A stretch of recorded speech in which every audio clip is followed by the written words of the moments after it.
ప్రభువైన యేసుక్రీస్తు నామంలో మీ అందరికీ నా హృదయపూర్వకమైన వందనాలు.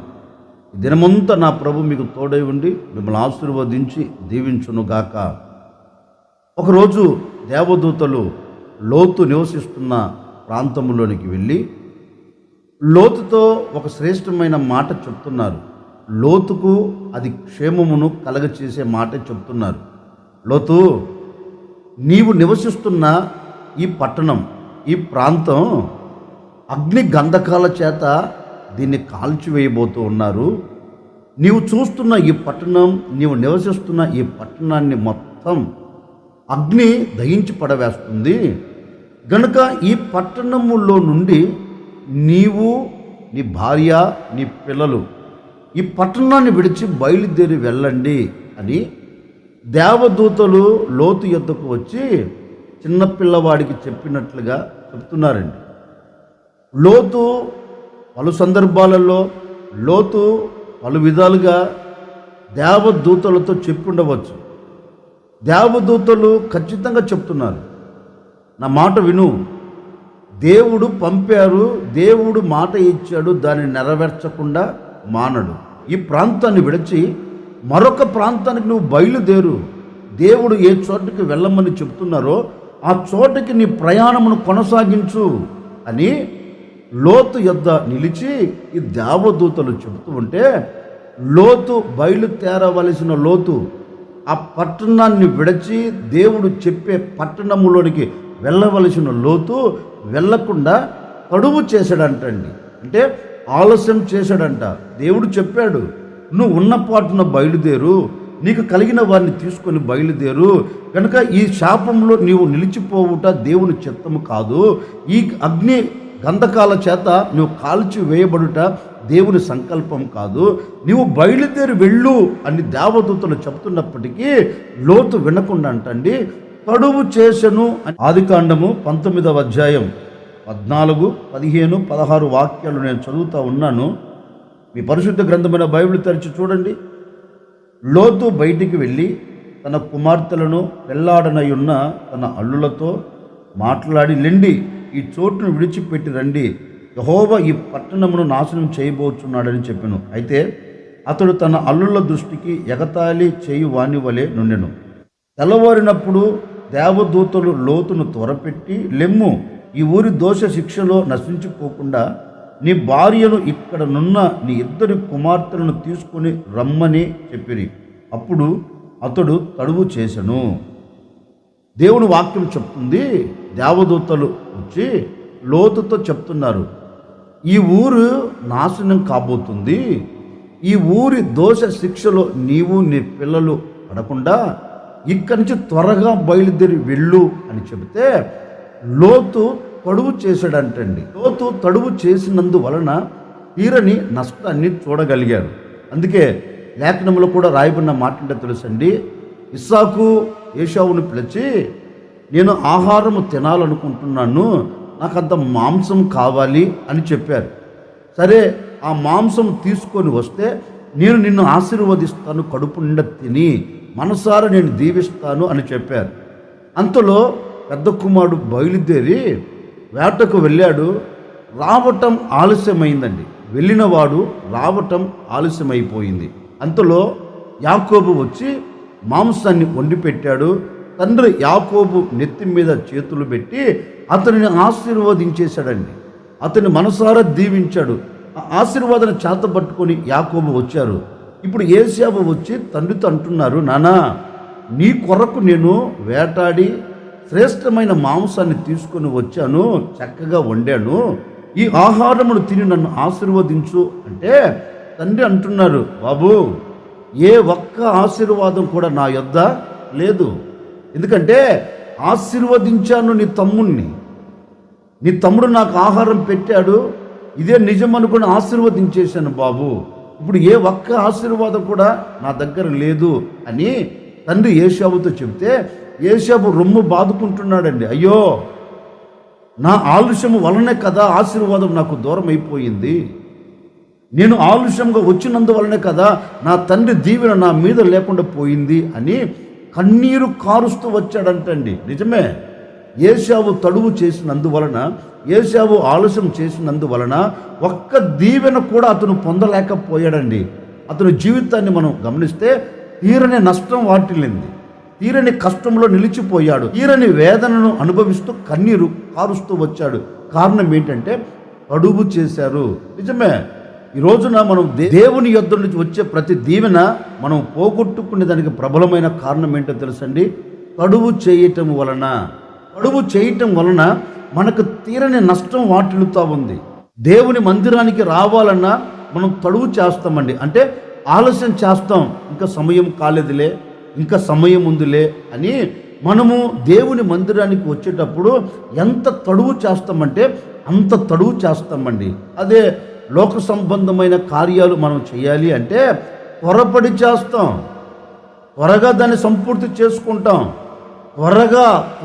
త్వరపడి ఆ పనులు ముగించుకుంటాం. అంటే లోక సంబంధమైనది త్వరపడి చేస్తూ ఉన్నాం. మరి దేవుడు నీతో చెప్పినప్పుడు దేవుని మాటను తిరస్కరించి త్వరపడి చేయకుండా నీవు తడువు చేస్తూ వస్తున్నందువలనే ఇప్పటి వరకు నష్టపోతూ వచ్చావు, ఇప్పటి వరకు కన్నీరు కారుస్తూ వచ్చావు.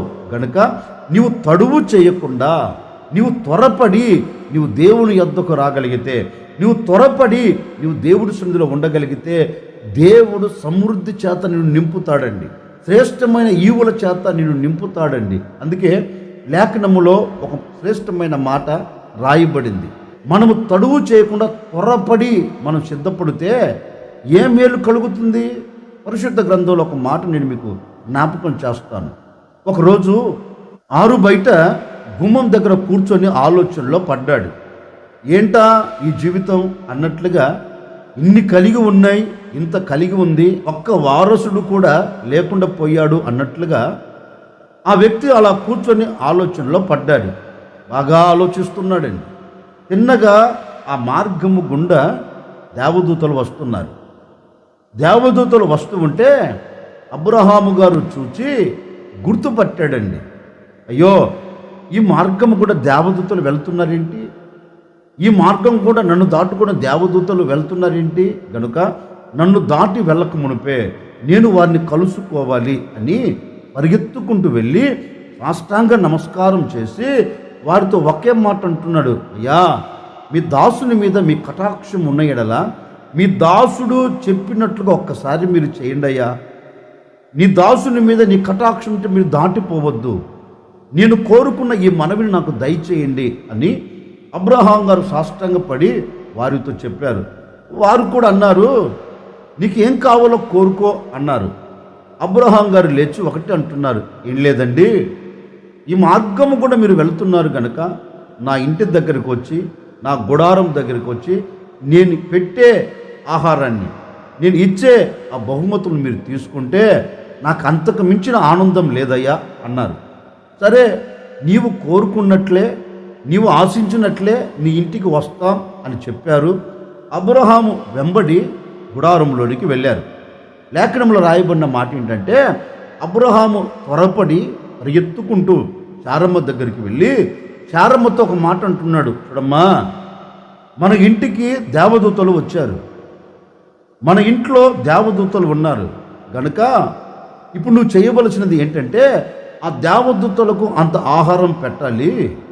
ఆ దేవదూతలు అంత ఆహారం భుజించినట్లుగా ఇప్పుడు నువ్వేం చేయాలో తెలుసా?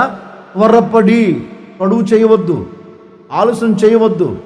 వారు మనకు సమయం ఇచ్చారు, ఆ సమయం లోపే మనం ఏం చేయాలంటే పడువు చేయకుండా మనం త్వరపడి వారికి అన్నీ సిద్ధపరుద్దాం, ఆహారానికి సిద్ధపరుద్దాం అని శారమ్మ దగ్గరికి వెళ్ళి శారమ్మతో అంటున్నారు, నువ్వు త్వరపడి సిద్ధం చేయి, నీవు త్వరపడి సమకూర్చి పెట్టు, నీవు త్వరపడి నీవు చక్కగా వండిపెట్టు అని ఆ యమ్మతో చెప్పి ఆ యమ్మను త్వరపెట్టి అబ్రహాము గారు కూడా త్వరపడి మందలోనికి వెళ్ళి త్వరగా మందలో శ్రేష్టమైన దానిని తీసుకొని వచ్చి చక్కగా సిద్ధం చేశారండి. ఎక్కడ ఆలస్యం చేయలా, ఏ క్షణము కూడా వ్యర్థపరుచుకోలా. వారు ఇచ్చిన సమయాన్ని సద్వినియోగపరుచుకొని వీరిద్దరు త్వరపడి, ఏ వయసులో? యవన వయసులో కాదండి, వృద్ధాప్యంలో ఉన్నారు. వృద్ధాప్యంలో ఉన్న వ్యక్తులు ఎలా చేశారు? త్వరపడి అంటే వారికి పరిచర్య చేయుటకు, వారి ఆకలి తీర్చుటకు, వారితో సహవాసం చేయుటకు, వారితో నిలిచి ఉండుటకు త్వరపడి ప్రతిదీ సిద్ధపరిచి వారి యొద్దకు తీసుకొని వచ్చారు. వారి యొద్దకు తీసుకొని వచ్చి వారు కడుపు నిండా తిన్నారండి. అబ్రహాం గారు, శారమ్మ త్వరపడి చేసిన ఆహారాన్ని వారు ఆరగించి కడుపుండ తిని ఇప్పుడు వెళ్తా అబ్రహామును పిలిచి అంటున్నారు, శారమ్మ ఎక్కడ ఉన్నారు అని అడిగారు. శారమ్మ గుడారంలో ఉందయ్యా అని చెప్పారు.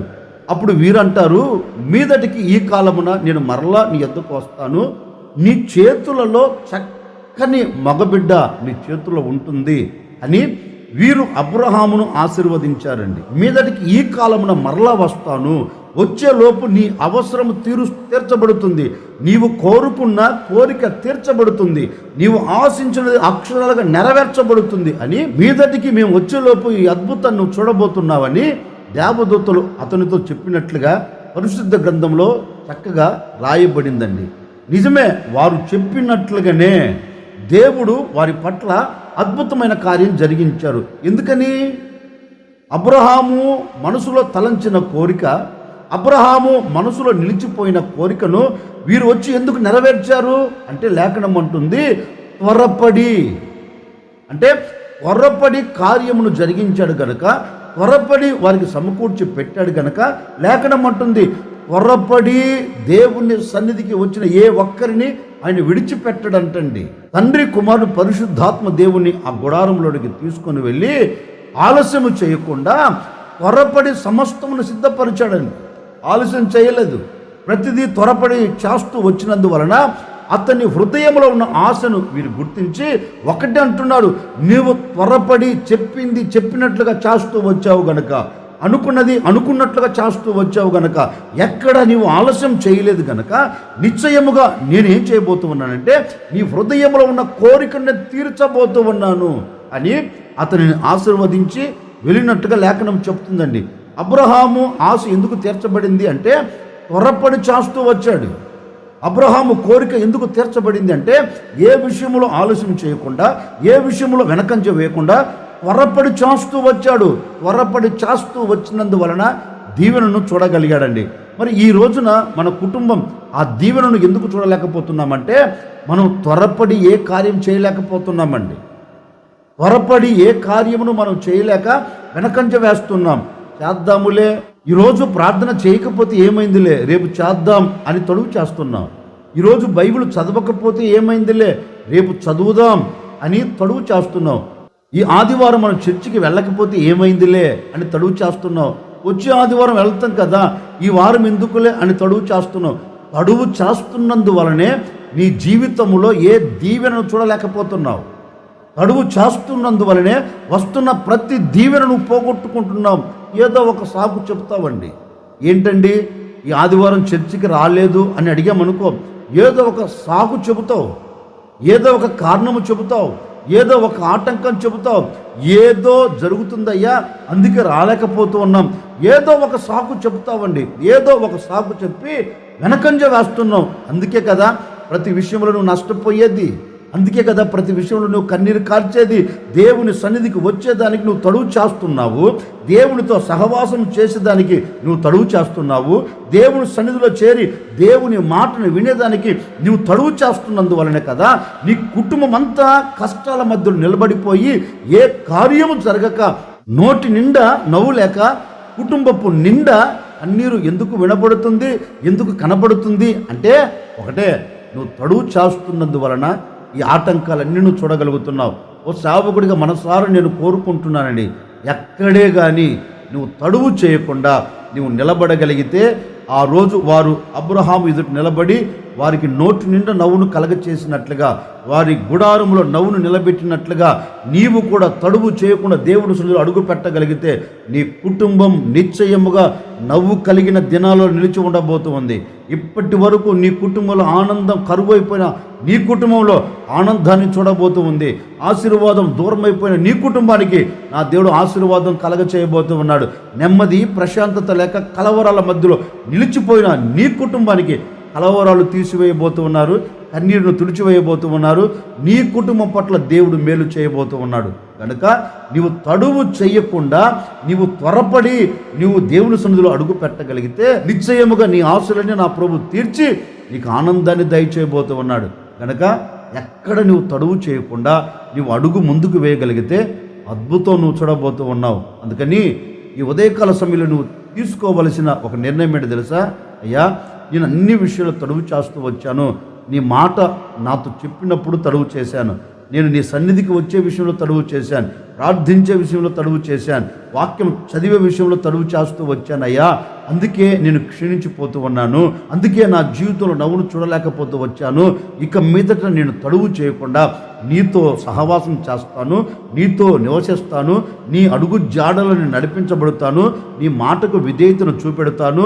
అయ్యా, నీ సన్నిధికి తడువు చేయకుండా వస్తాను అని నిర్ణయం తీసుకోగలిగితే నిశ్చయముగా ఈ దినము నుండి నా ప్రభు నీ కుటుంబం పట్ల అద్భుతమైన కార్యం జరిగించబోతూ ఉన్నాడు. ఆశ్చర్యమైన కార్యం జరిగించబోతూ ఉన్నాడు. నీవు కోరుకున్న కోరిక నెరవేర్చబడినట్లుగా నా దేవుడు నవనూతనమైన కార్యం జరిగించబోతూ ఉన్నారు. కనుక ప్రార్థన చేసుకోండి. నేను కూడా మీ కొరకు చిన్న ప్రార్థన చేయబోతూ ఉన్నాను. ఆశ్చర్యకరుడా, మీకు స్తోత్రాలు చెల్లిస్తూ ఉన్నాం.